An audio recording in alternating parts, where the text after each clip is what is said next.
Melanjutkan part sebelumnya, mereka pun menghabiskan malam itu dengan penuh kehangatan dan gelora cinta. Malam harinya Ansin terbangun dan mengelus wajah kekasihnya yang tampan itu dengan penuh rasa kasih sayang. Keesokan paginya Ansin terbangun dan kaget tubuhnya yang sudah tidak berpakaian lagi. Lalu ia diam-diam ingin mengambil pakaiannya, tapi tiba-tiba terdengar Ling Yu yang hendak keluar dari kamar mandi. Ansin pun langsung melompat ke sofa dan berpura-pura tidur kembali. Kemudian Ling Yu menggoda Ansin dan kemudian mereka berdua pun kembali melanjutkan waktu berdua dengan penuh cinta.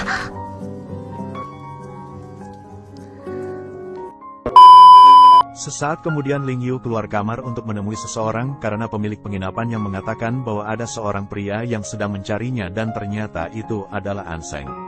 Lalu mereka berdua pun berdebat perihal keselamatan Ansin. Ketika Ansin datang, Anseng mengajak adiknya tersebut untuk pulang dan menarik tangannya, begitupun dengan Ling Yu.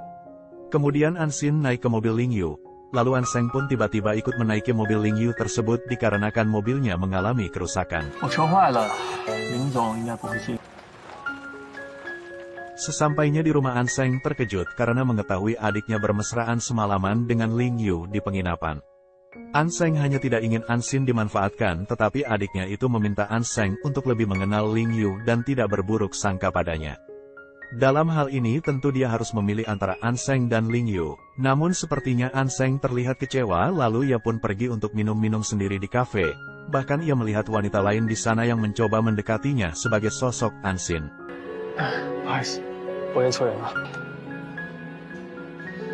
Kemudian Anseng ditelepon oleh Yoyo yang meminta bantuannya untuk membayarkan barang belanjaannya karena kartu kreditnya diblokir.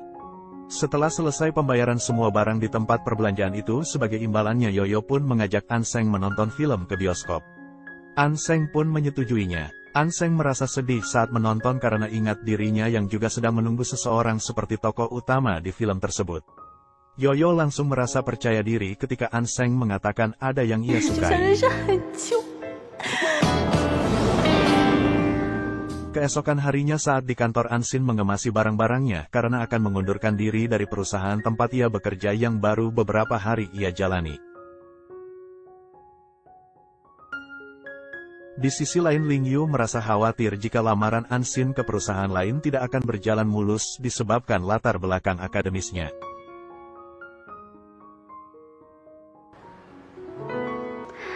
Wei, 吃饭了吗？我要去面试了，忙着呢。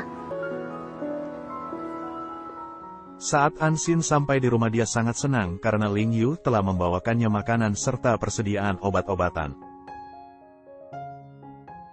Keesokan harinya Ling Yu bersama asistennya Aili menghadiri acara perkenalan perusahaan baru Kainiao Post milik Sin Er.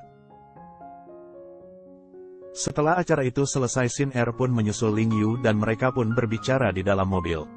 Pada saat itu mereka membicarakan mengenai Ling Yu yang setuju untuk berkolaborasi di perusahaan miliknya tersebut karena arah dan tujuannya sejalan dengan perusahaan New Way. Sin Er pun mendekati Ling Yu dan berpura-pura seolah ada sesuatu di rambutnya. Saat momen tersebut ada seseorang yang sengaja memotretnya. Dan itu adalah rencana dari Sin Er yang sudah diaturnya.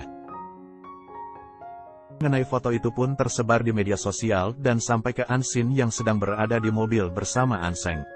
Ansin mencoba untuk menghubungi Ling Yu, tapi HP-nya tidak aktif.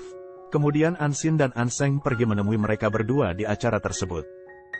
Sesampainya di sana mereka hanya bertemu dengan Sin Er. Anseng pun menanyakan apa maksud dari foto itu. Sin Er mengatakan bahwa itu hanya perbuatan reporter bodoh dan jangan diambil hati. Sin Er juga mengatakan bahwa hanya Ansin yang ada di hati Ling Yu. Kemudian Ansin menjadi semakin curiga karena aroma parfum yang dipakai Sin Er sama dengan aroma parfum yang dibelikan Ling Yu untuknya.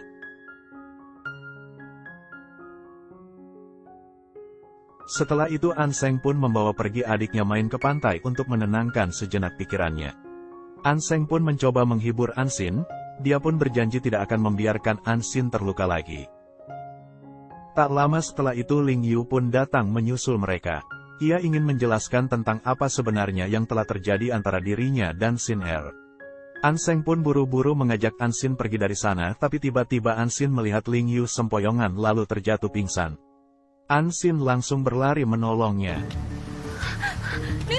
Di saat tersadar di rumah sakit, ia menjelaskan semua mengenai kesalahpahaman yang terjadi saat fotonya bersama Sin Er beredar di internet, dan menceritakan Ling Feng kakaknya yang pernah mendorongnya ke dalam air saat masih kecil dulu, yang membuatnya trauma saat berada di dekat air. Ia juga selalu minum obat berupa pil untuk mengurangi detak jantungnya saat berada dalam bahaya. Tapi sejak bersama Ansin ia tidak pernah minum obat lagi karena sudah merasa tenang. Ansin pun merasa sedih dan terharu setelah mendengar semua penjelasan dari kekasihnya itu, dan Ansin pun memeluknya dengan erat. Demikian plot alur cerita drama China Please Feel at Easy Mr. Ling Part 11. Nantikan part selanjutnya hanya di channel NK Film. Silahkan teman-teman subscribe channel ini agar tidak ketinggalan part selanjutnya dari drama yang sangat menarik dan romantis ini. Terima kasih dan sampai jumpa.